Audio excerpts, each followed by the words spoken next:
Well, hello viewers, welcome back to another video, and today, as per request from the Discord, I know this has been like 2 weeks in the making, but I put up a vote saying which top 10 video do you guys want to see next. The winner was my top 10 favourite iRacing cars, so that's what we're doing today. I'm gonna essentially try and rank them. Normally I do like a ranking with these top 10 videos, but this was probably one of the hardest ones yet. I had quite a clear defined like sort of first place, but from there it like everything else was much harder to rank. But I've done my best to rank them. Obviously, it's all my like personal experience. Now I've ranked the cars based off of a few things. One, how fun they are to drive just on their own, like hot lapping, practicing, all that kind of stuff. Two, is how fun they are to race against other people.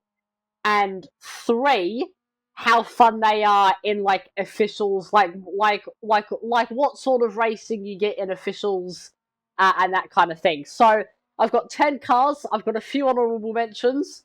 All iRacing cars. It could be any discipline. It doesn't have to be road. It could be dirt. It could be whatever. And we're gonna get into it. So hopefully you all enjoy. Let's get into number 10.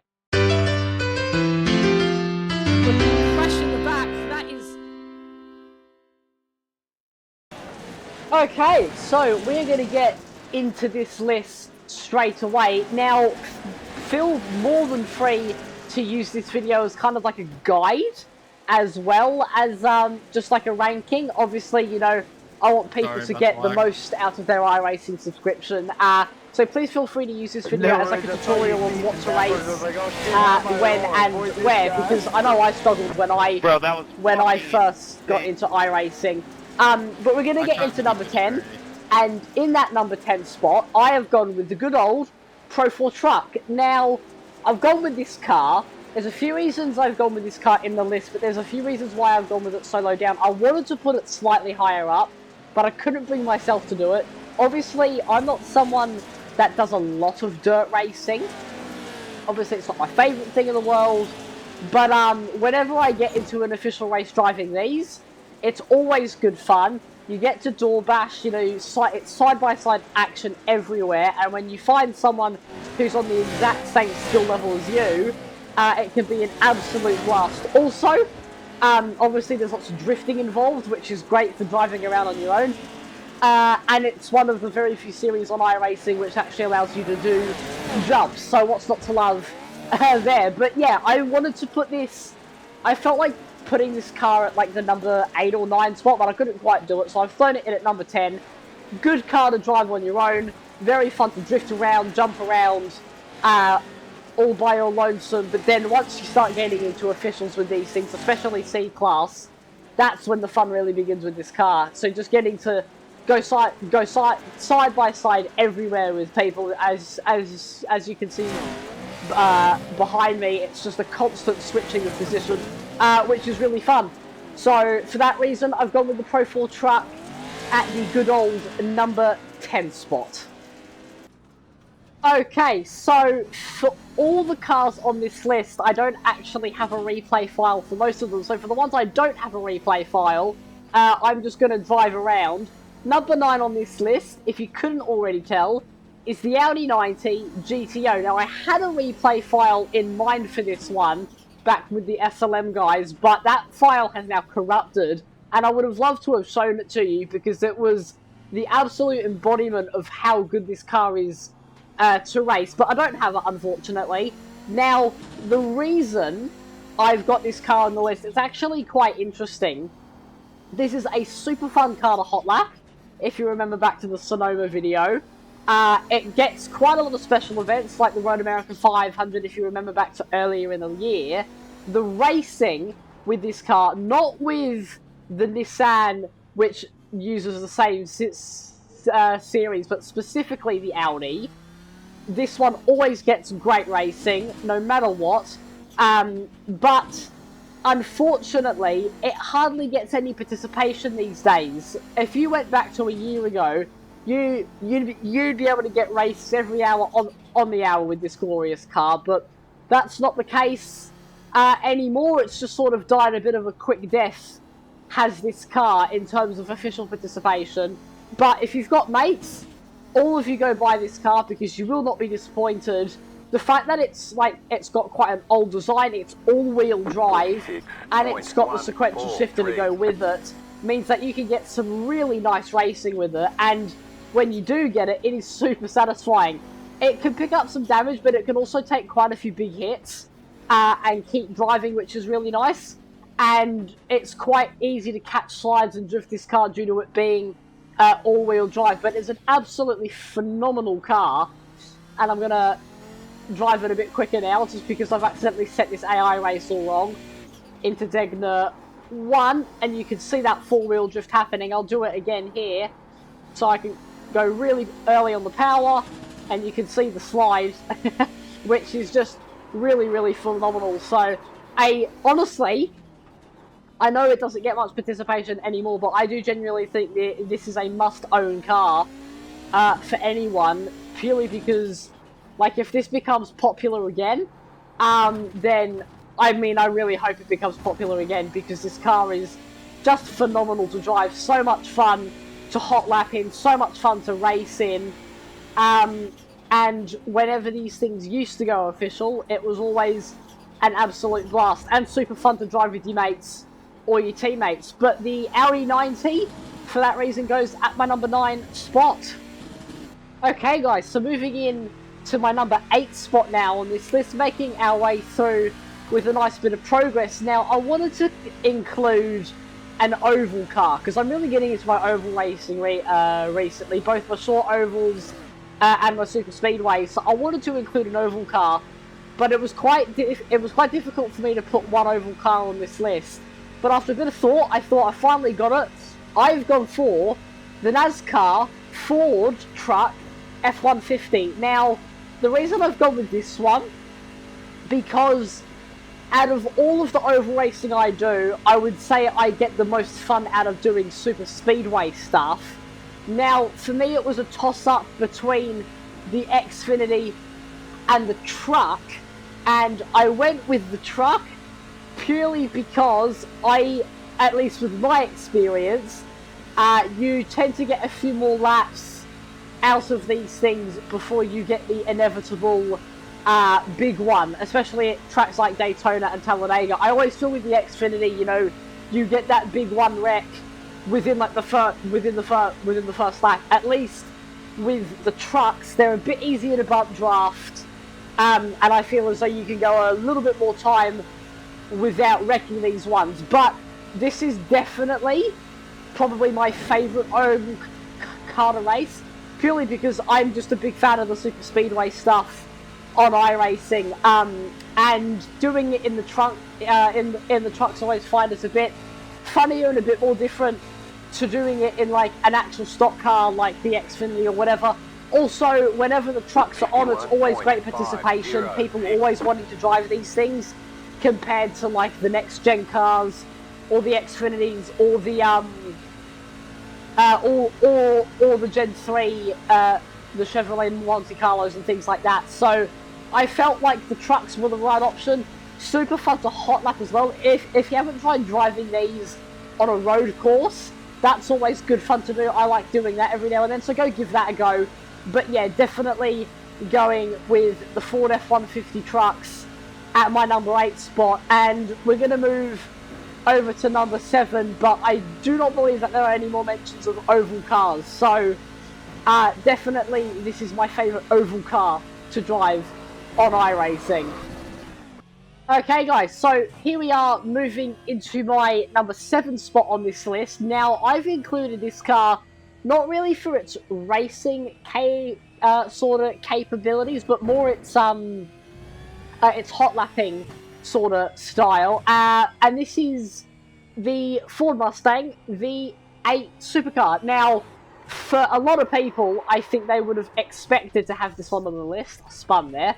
But yeah, a lot of people would say that this is probably one of their favourite cars to race on iRacing, and I would agree with them. Super fun to throw around a rear-wheel drive supercar around different tracks, especially against other people, and the racing which this car sort of creates is typically very good. Only problem is there is quite a skill range when it comes to driving these cars, especially in official. So that's the reason why it's a bit lower. But hot lapping these things is immensely fun.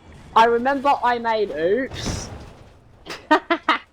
I remember I made a TikTok about, or maybe 3 months ago, where I was driving this car at Long Beach, and a lot of people really liked that video. So this is 100% one of my favourite cars to hot lap in iRacing, and for good reason. You know, rear-wheel drive, a lot of power, not much downforce. It's pretty much the ultimate combo, and a car that is super fun to drive. But I don't actually have a lot to say about this car in this segment, so we're going to move on to our number six spot. But definitely, you know, a must-drive in iRacing is the V8 supercar. But we're going to move on to the next car. Okay, so finally for the next car on this list, I've actually got a replay file for it. So, at my number 6 spot, I have gone with the SRF, also known as the Spec Racer Ford. Now, I've gone with this car because, well, this is a fun car to race. Not much power, not much aero, but actually a high amount of mechanical grip. Great for those, pardon me, great for draft battles and tracks with long straights, so such as Long Beach like we're watching here. They're super compact and small, so they work on just about any track. Their only downside really is their inability to take curves. But apart from that, this is a phenomenal car to race. Usually they run races on the hour every hour. I believe they'll be doing that for the upcoming season. And they usually get around 10 to 20 people per time slot. So the participation is solid. It's not amazing, however, but you'll always get a good race when you sign up to race these things, because they are just phenomenally fun to drive. They're fairly easy to drive. They're great for both beginners and more experienced people. Obviously, on the experienced side, they've got a lot of setup stuff which you can do to them, and when they're fixed, they're just as easy to drive for more inexperienced people. So this is really one of the most perfect cars in iRacing to just race, and they're just a good bit of fun. But they are fragile, which can be a bit of a problem. But I've gone with the SRF in my 6th spot. Definitely worth a go if you haven't driven these already, because they are just an absolute blast. And when you hook these cars up with the right track, like Long Beach, like Algarve, a few others along those lines, Bathurst as well, these are an absolute blast. So I would definitely go try them if you haven't already. But halfway through this list, let's keep going.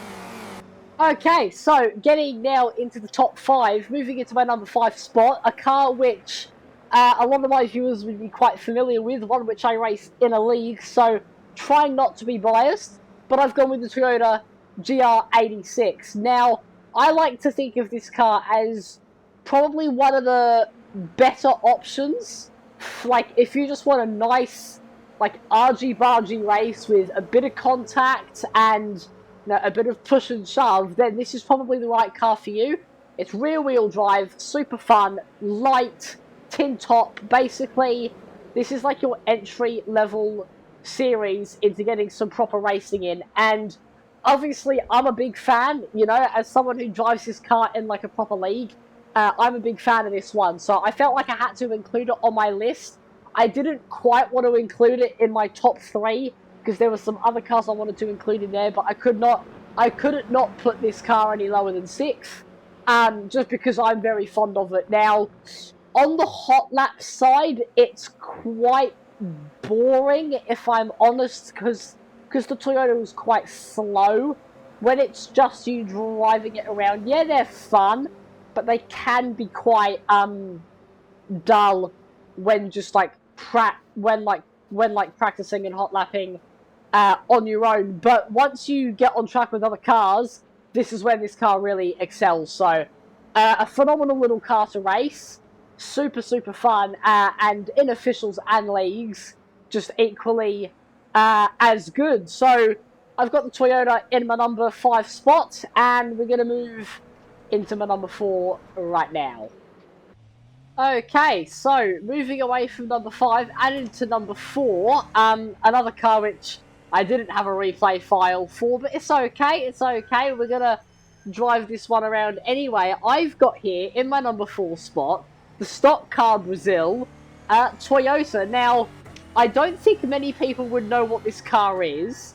It's not a car which is used really ever on the iRacing servers, which is a big shame, because I absolutely adore this thing. I've had so many awesome races in the stock car Brazil. But why do I like it exactly? Well, the way I like to think of it, it's kind of like the V8 supercar, but with more aero, essentially. It's got a front splitter, it's got skirts, a rear wing, the whole deal. Oops. But for that reason, it has quite a lot more aerodynamic grip, which means, unlike the V8 supercar where you're constantly wheel spinning, oversteering on exit, this one is more about sort of preserving tyres. You know, you still get good side-by-side action, with essentially without getting all the oversteer moments. So it's a different kind of racing to the V8 supercars, but in a way it's quite similar. But one of the other things which makes this car so fun, obviously I talked about slipstream with the Spec Racer Ford. With this car, as you can see on the left-hand side of the dashboard, we've got a push-to-pass button, which makes it very interesting. Across a 20-minute race, in this car, you get 6 push-to-passes, or essentially 6 overtake modes. So that adds a very nice dynamic to this car. Oh, that was a big lock up there. But yeah, that is one of the reasons I love this car. Hot lapping this car, because of the aerodynamics, is an absolute pleasure. Really, really fun to hot lap. And then you get some good racing to go with it. And like I said, I've had so many good races in this car with my teammates. So definitely one to look out for. I know we want to start doing it again, but yeah, the participation is just on the down taper. So I'm sure you'll get some good racing with the AI out of this thing, but at least these days there isn't much in the way of officials, which is a bit of a shame. But this is a super fun car. You've got the Toyota and you've got the Chevrolet Cruze, both options for this series. So definitely I would recommend picking up one or the other if you want a good car and a rewarding car to drive around in. But let's move on to our number 3 spot. Okay, so really getting into the top end of this list now.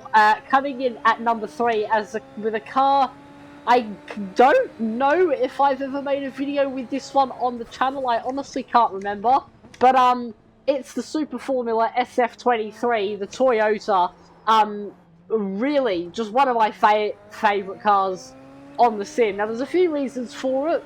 Obviously, I'm very fond of high downforce machines. You know, the Mercedes performance, the W13 and the W12, stuff like that. And then also the Super Formula lights and the Super Formulas. Now, doing these in officials is interesting because you get racing for like the first few laps, and then everyone tends to crash and DNF, and then you're just left on your own. So most of my joy for this car comes with like hot lapping, especially at road courses, sort of like Mexico, Portland, and others sort of like that. Oh, I missed that corner a bit. But yeah, I absolutely love hot lapping this car. It's so much fun because you get the mix of high downforce and lots of grip in the middle of corners, but then you also get the mix of a lot of oversteer on the exit of corners, unlike you do in like the F1 car, for example. So super fun. And when you do get good racing, you know, it is typically good. You've got to be careful because these cars are extremely fragile.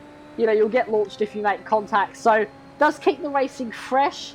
Also, with the overtake thing I've got on right now, you only get a certain amount of time with that in race sessions. So that also adds another element, sort of similar to the stock car Brazil. So a super fun car to drive. A very fun one to race, but yeah, most of this car comes with the hot lapping, so definitely one to try out if you haven't already, because it's absolutely phenomenal. Down into the left-hander, bouncing over that curve. See, there you go, nicely done. Oh, getting it turned in, and then you can see the oversteer there, getting up on that curb. But yeah, spun it. But yeah, an awesome, awesome car. So definitely one to check out. Okay, so moving into number 2, this was probably one of the harder choices on the list. There were quite a few cars I wanted to put at number 2. For example, there was the Ray 1600, the Formula Ford, the Street Stocks, and a few others. So there were quite a few cars I wanted to put at the top or near the top of the list. But out of everything that was there, this one definitely took it. This is, and I'm sure everyone knows this is the Formula V. There isn't really much to say about this car. It's immensely slow. It only has 4 gears, rear-wheel drive, 1-seater, the entriest of level single-seaters basically on the service. But it is one of the most fun, and, you know, for good reason. Like, when you get your service, you know, you get it for the first time, and you've got the options of doing the Rookie Series. This is the one that sort of teaches you the most, and it is the most fun. Obviously, I sort of see it in the same way, or in the same light as, like, the SRF, the Spec Racer Ford. Obviously, you know, it's all about drafting in this car. You can't really door bang in these because you just get launched, but that drafting makes most of the battles. And surprisingly, whenever I do races in these, at least, the official races, I always tend to get really good races with people. So this one was going in at my number 2. Definitely didn't get my number 1. We're going to move on to that right now. But yeah, I didn't have much to say about the Formula V. It sort of speaks for itself. But we're going to get into some honourable mentions and then our number 1 right about now. But yeah, a phenomenal little car, the Formula V, and I'm sure you've all tried it. Okay, so before we get into our number 1, I've just got a few honourable mentions that I wanted to mention, because there were quite a few cars I wanted to get on the list, but I couldn't quite bring myself to put them on here. But we're going to get into it right now. So the first honourable mention I have up on screen, the new Dallara IR15, or better known as the Indy Lights car. I wanted to include this because from what I've driven it, because I've driven it already, I've already had a lot of fun with it. It's absolutely phenomenal car to drive, but purely because it's new and we haven't had any official racing with it yet, I couldn't quite bring myself to put it on the list. But who knows, maybe in a season's time, once we've had an official season with this new car, that it might actually be on the list. But we'll have to see. But from what I've had so far, phenomenal car already. Also, the Dirt Street Stocks, I wanted to include in my honourable mentions, because I didn't have a Dirt Oval car in here. I couldn't quite put a Dirt Oval car in my top 10, but the Dirt Street Stock always has the good racing and the good battles. And then finally, my final honourable mention, I don't think anyone would have seen this coming, but the Kia Optima, as in the Fanatec Global Kia Optima, the front-wheel drive one with way too much horsepower. I've got in my honourable mentions because it's actually, surprisingly, a very fun car to race with. I've done quite a few races with my teammates in that car, and it's actually surprising how well it does actually battle. So, had that one in my honourable mentions, couldn't quite put it in my top 10. But, let's move on to number 1. Okay, so finally we've gotten to our number 1 spot, my number 1 spot, my number 1 favourite car to race and to drive on iRacing. You can see it on screen, is the Mazda MX-5. Now, the reason this is my favourite car is because, well, one, it's very fun to drive just on your own. Like, you can have a good time in qualifying with this thing. You get to throw it around on curbs, slides, the whole thing, and it's quite easy to drift. But the main reason is every time you do an official in the MX-5, whether that is Production Car Challenge, the MX-5 like Rookie Series, or the Advanced C-Class Series, you always get a good race, no matter what sort of track it is, no matter the strength, no matter the strength of the field. Nothing. Every time you do a race, an official race, in the MX-5, it's always good fun. Now, you get to door bash with people, you know, you get to lunge on them with little consequence. It does get a bit of damage sometimes, but it can be a bit of a tank, and that is why it's good, especially for people who are just starting out. But in my mind, the MX-5 is just the perfect car to race in on iRacing, because it just allows you to do everything. Also, its ability to take curbs allows it to race, and race well at tracks, which a lot of other cars probably wouldn't be able to race at. Such, you know, things like Oran Park and Lime Rock Park, where the curbs are enormous. It allows you to race really well at tracks like that. So for that reason, MX-5 goes easily in my #1 spot. This was the car, when I was making this list, this was the one which I didn't have any doubt over where I was going to put it. I was always going to put this car at #1. And if anybody has got a purely dedicated MX-5 league, please message me, please give me a call, whatever, because I would be more than happy to join. But that, yeah, concludes this list. MX-5 at the #1 spot.